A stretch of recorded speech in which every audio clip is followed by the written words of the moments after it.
শুভ দুপুর বন্ধুরা, কেমন আছেন সবাই? পাপিয়াস কিউলিনারি আর্ট অ্যান্ড ব্লগের নতুন আরেকটি পর্বে আপনাদের সবাইকে স্বাগতম। সকালবেলা একটু দেরি করে ঘুম থেকে উঠে তারপর নাস্তা খেয়ে নিয়েছি, আর নাস্তা খেয়ে রান্না বসিয়ে দিচ্ছি। সব কিছু রেডি করে নিয়েছি। আজকে রান্না করব খাসির মাংস। আমি আদা রসুন জিরে বেটে নিয়েছি। এবার মাংসটাও ধুয়ে ম্যারিনেট করে নিয়েছি। এবার দিয়ে দিয়েছি জিরে আর পেঁয়াজ কুচি। পেঁয়াজ কুচিটা ভাজা হয়ে গেলে মাংসগুলো ম্যারিনেট করা মাংস ঢেলে দেব। আজকে আর অন্য কিছুই রান্না করব না। ছুটির দিনে আজকে শুধু মাটন আর গরম গরম ভাত এ দিয়েই খাওয়া হয়ে যাবে।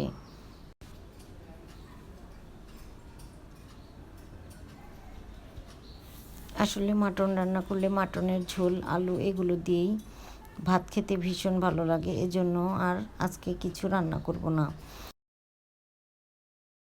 গরম ভাতের সঙ্গে মাটন দিয়ে খেতে ভালোই লাগে। আর মাটনটা আমি অনেক সময় ধরে কষিয়ে নিয়েছি। এবার আরও কিছুক্ষণ কষিয়ে তারপর ঝোলের জন্য জলটা দিয়ে দিব। আর বাটা মশলায় মাটন রান্না করলে খেতে ভীষণ ভালো লাগে। আদা বাটা রসুন বাটা জিরে বাটা এগুলো সব বেটে টাটকা মশলাপাতি দিয়ে দিয়েছি, এজন্য এই মাটনটা খেতে ভীষণ ভালো লাগে।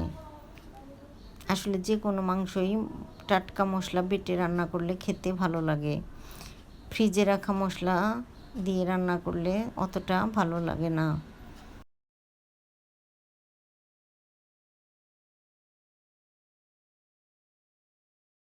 মাংস থেকে অনেকটা জল বেরিয়ে গেছে, আর অল্প একটু জলও দিয়েছিলাম। আর এই জলে মাংসটা কষানো হয়ে যাবে, অর্ধেকের বেশি সেদ্ধ হয়ে যাবে।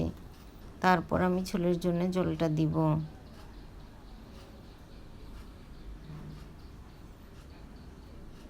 তো বন্ধুরা, যারা আমার ভিডিওটি দেখছেন অবশ্যই একটা লাইক করবেন। আপনাদের একটা লাইক আমাকে ভিডিও করার উৎসাহ দেয়।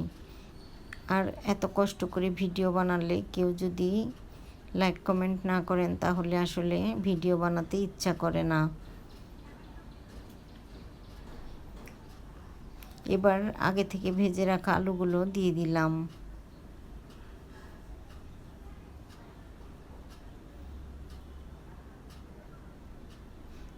আলুগুলো দিয়ে নেড়ে চেড়ে ঝোলের জন্য জলটা দিয়ে দিব। আসলে মাটনে একটু পাতলা ঝোল হলে খেতে ভালো লাগে। আর আলু বড় বড় করে কেটে দিলে আর আগে থেকে ভেজে তারপর ঝোলের মধ্যে দিয়ে দিলে খেতে ভালো লাগে। আর আমি আলুটা আগে ভেজে তারপরই দিয়ে দিয়েছি। তো বন্ধুরা, আমার আজকের এই ভিডিওটা কেমন লাগলো অবশ্যই জানাবেন। যদি ভালো লাগে তবে একটা লাইক কমেন্ট শেয়ার করার অনুরোধ রইল। যারা ফেসবুক থেকে দেখছেন তাদেরকে অনুরোধ রইল আমার ফেসবুক পেজটি ফলো করার। যারা ইউটিউব থেকে দেখছেন তাদেরকে অনুরোধ রইল আমার ইউটিউব চ্যানেলটি সাবস্ক্রাইব করার। এবার ছুটির দিন বলে কথা, সন্ধ্যের পর বাইরে চলে আসলাম। আসলে মন রেস্টুরেন্টে যেতে চেয়েছে, এজন্য সবাই মিলে বেরিয়ে পড়লাম রেস্টুরেন্টের উদ্দেশ্যে। আজকে আকাশটা অনেকটা পরিষ্কার, কোনো মেঘ নেই, বৃষ্টিও হয়নি। আর এজন্যই সন্ধ্যের পর বাইরে বের হলাম। তেমন একটা গরমও না।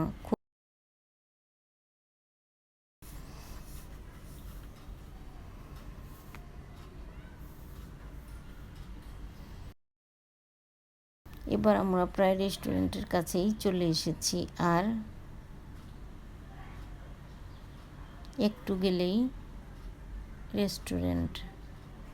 আসলে ছুটির দিনে একটু বাইরে না বের হলে ভালো লাগে না। হয়তো কোথাও ঘুরতে যাওয়া, না হলে একটু রেস্টুরেন্টে যাওয়া, তাহলে ছুটির দিন বলে মনে হয়। তা না হলে মনে হয় না যে আজকে আসলে ছুটির দিন। আসলে ছুটির দিন হলেও তো আমার ছুটি নেই, আপনাদের দাদার ছুটি। তারপরেও আমাদের সবারই ছুটি। মনে হয় যে আজকে